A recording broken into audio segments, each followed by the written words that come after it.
জামুগুৰিহাটত কংগ্ৰেছৰ অসম বচাও কাৰ্যসূচী 2021ত হ'ব কংগ্ৰেছৰ চৰকাৰ সম্পদসমূহ আদানী আম্বানী গটোৱাৰ ব্যৱস্থা কৰিছে এতিয়াৰ পৰাই আমাৰ তলুৱাই এইবোৰ সম্পদৰ গৰাকী হ'ব আদানী আৰু আম্বানী আপোনালোকে সকলোৱে জানে আমাৰ বছৰি প্ৰায় 1400 কোটি টকাৰে লাভত টকা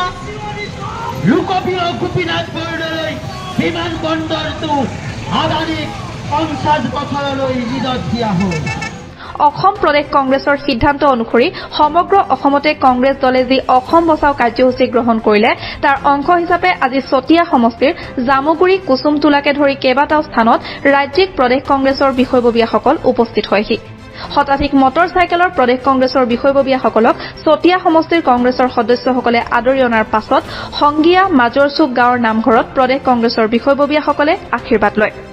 অনুষ্ঠানত উপস্থিত থকা প্ৰদেশ কংগ্ৰেছৰ শোণিতপুৰ জিলা কমিটিৰ সভাপতি পৰমা কাকতিয়ে এবাৰ অসমৰ ৰাইজে বিজেপিৰ অপশাসনৰ বাবে দিছপুৰৰ গাদীৰ পৰা উফৰাই কংগ্ৰেছৰ চৰকাৰক শাসনৰ গাদীত বহুৱাব বুলি সাংবাদিকৰ আগত মন্তব্য কৰে সদৌ অসম জুৰি যি আমাৰ অসম বচাও কাৰ্যসূচী চলি আছে বিজেপিৰ অপশাসনৰ পৰা অসমৰ ৰাইজক পৰিত্ৰাণ দিবৰ কাৰণে সেই যাত্ৰাৰ অংশ হিচাপে আজি আমি চতিয়া সমষ্টিৰ অন্তৰ্গত এই ঐতিহ্যমণ্ডিত পুখুৰীৰ পাৰত ঐতিহ্যমণ্ডিত সংগীয়া মাজৰচুক নামঘৰত বৰনামঘৰত আহি ৰাইজৰ পদধূলা লৈ ৰাইজৰ ভকত বৈষ্ণৱ সকলোৰে আশীৰ্বাদ লৈ আমি ৰাইজৰ মনৰ কথা বুজ ল'লোঁ ৰাইজৰ সমস্যাসমূহৰ বুজ ল'লোঁ চতিয়া সমষ্টিৰ যি দুখ দুৰ্দশাৰ কথা আমি আজি দেখিলোঁ লগতে অসমীয়া ভাষা সংস্কৃতিৰ প্ৰতি যি আজি আমি এক আক্ৰমণ দেখা পাইছোঁ কিয়নো আজি এটা নামঘৰৰ সন্মুখত আমি থিয় হৈ আছোঁ নামঘৰৰ এই পুকৰ ওচৰত বাটচৰাৰ সন্মুখত আজি আমি থিয় হৈ আছোঁ এই নামঘৰ অকল এটা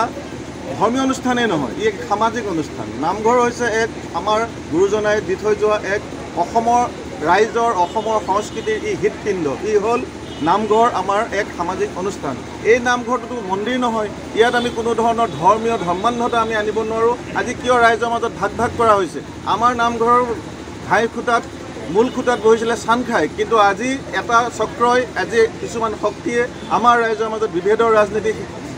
সিঁচি দি আমাৰ ৰাইজক ভাগ কৰি যি অসমক আজি গোটেই অসমীয়া সংস্কৃতি গোটেই অসমৰ ৰাইজক আজি বিপথে পৰিচালিত কৰিছে আৰু আমাক আজি যি দুৰ্দশাৰ মাজলৈ ঠেলি নিছে অৰ্থনৈতিক শোষণৰ কথা মই নকৈ নামঘৰৰ সন্মুখত ৰখি কিন্তু যি মই সামাজিক ভাঙোনৰ কথা কৈছোঁ সেই ভাঙোনমুখী শক্তিক প্ৰতিহত কৰিবৰ কাৰণে আজি আমি পথ লৈছোঁ ৰাইজৰ আশীৰ্বাদ লৈছোঁ ৰাইজ আইসকল আমাৰ বুঢ়া মেথাসকল ৰাইজৰ